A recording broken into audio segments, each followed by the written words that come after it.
សូមស្វាគមន៍បងប្អូនមកកាន់វីដេអូថ្មីថ្ងៃនេះដែរខ្ញុំនឹងមកប្រាប់បងប្អូនអំពី enchantment ការពាររបស់ armor នៅក្នុង Minecraft របស់យើងនេះដែលយើងលេងរាល់ថ្ងៃនេះបងប្អូនដឹងអ្នកនរគ្នាខ្លះបាត់ដឹងអាចនឹងមើលតទៅអីទេ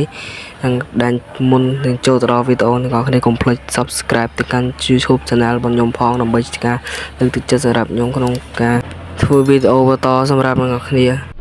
មើលកំសាន្តនឹងយល់ដឹងខ្លះអំពី enchantment បន armor ហ្នឹងអញ្ចឹងទៅហើយអញ្ចឹងតោះយើងចូលទៅកាន់វីដេអូទាំងអស់គ្នាមុននឹងស្គាល់ពី មុននឹងស្គាល់ពី ability បន enchantment ហ្នឹងយើងគួរតែស្គាល់ឈ្មោះអំពី enchantment ទាំងអស់ហ្នឹងសិនដែលវាមាន4ដូចជា protection fire protection blast protection និង project protection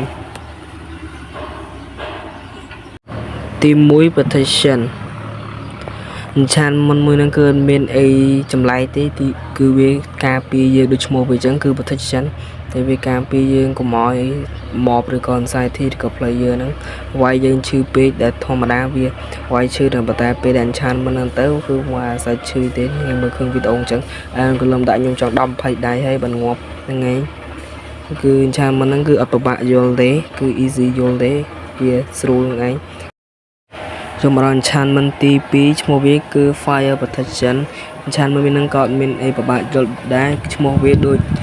ability ដូចជាឈ្មោះហ្នឹងឯងគឺ fire protection ភ្លើង protection ការពារជើងប៊ូចូលគ្នាការពារភ្លើងអញ្ចឹងពេលយើងចូលត្រាំក្នុង lava ឬដើរជន់ភ្លើងទៅគឺវាអត់មានឈឺទេដូចឈ្មោះវាអញ្ចឹង ability វាគឺតែប៉ុណ្្នឹងគឺសាមញ្ញអត់មានអីពិបាកយល់ទេតែហាមតែវាយគ្នាប៉ុណ្ណឹងរឿងវាបើទៅវាយគ្នាគឺគ្មានសង្គមជាមួយគេទេព្រោះគេប្រាស់តែអាវុធខ្លាំងយកអាហ្នឹងទៅវាយគេដូចជាទៅងាប់អញ្ចឹងពេលទៅវាយគេទី3គឺ blast protection ដែល enchantment មួយហ្នឹងគឺតកតងទៅនឹងការផ្ទុះបើយើងឈរនៅកន្លែងដែលមាន creeper TNT explore ហើយនិង crystal អីផ្សេងៗរបស់ឲ្យតែរបស់ដែលអាចផ្ទុះបានគឺយើងរង damage តិចខ្លាំងមែនតើថាយើងត្រូវ C5 តែពេលដែលយើងផ្ទុះហ្នឹងគឺ C តែ1 2យ៉ាងទេឬក៏ត្រូវងាប់ចឹងទៅយើងអត់ងាប់ទេពេលដែល enchantment ហ្នឹងហើយ enchantment ហ្នឹងគឺទប់ជាមួយនឹងអាការ blow អាការ explosion ហ្នឹងគឺបានល្អខ្លាំងមែនតើបើយើងជាអ្នក PP crystal យើងអាចយកវាទៅប្រើបានព្រោះ enchantment ហ្នឹងគឺវាទប់ជាមួយនឹងការផ្ទុះបានទោះបីជា crystal 3 4ក៏ដោយក៏យើងអត់ងាយងាប់ដូចគ្នាព្រោះអាហ្នឹងគឺវាទប់ជាមួយនឹងអាការផ្ទុះហ្នឹងអញ្ចឹងអ្នកនេះយល់ល្អបើអ្នកជាលេង crystal អីគួរតែយកអា enchant យកអា crown enchant ជាមួយនឹងអា blast protection ហ្នឹងទៅគឺដឹងថាអត់ខកចិត្តទេបើដាក់ហើយបានដឹងថាវាល្អប៉ុណ្ណាគឺផ្ទុះគឺវាផ្ទុះអត់ឈាមខ្ញុំច្រើនទេ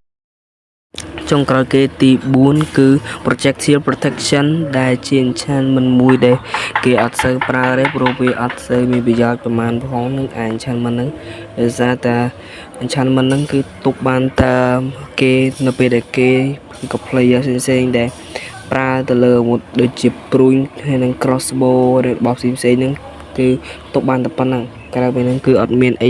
ល្អលើអីទេគឺបានទុបប្រកបព្រួញតែគាត់ថា enchantment ហ្នឹងបើធៀបជាមួយ enchantment ផ្សេងគឺវាខុសគ្នាដាច់ដោយសារតែ protection អីពេលមកវាយអត់ឈាមច្រើនអីផ្លាស់អីហ្នឹងអត់ឈាមច្រើនតែ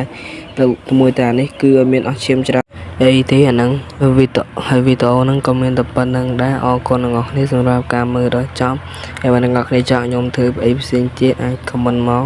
ខ្ញុំនឹងធ្វើបានគ្រប់គ្នាអរគុណសម្រាប់ការមើលយើងជួបគ្នាវីដេអូក្រោយ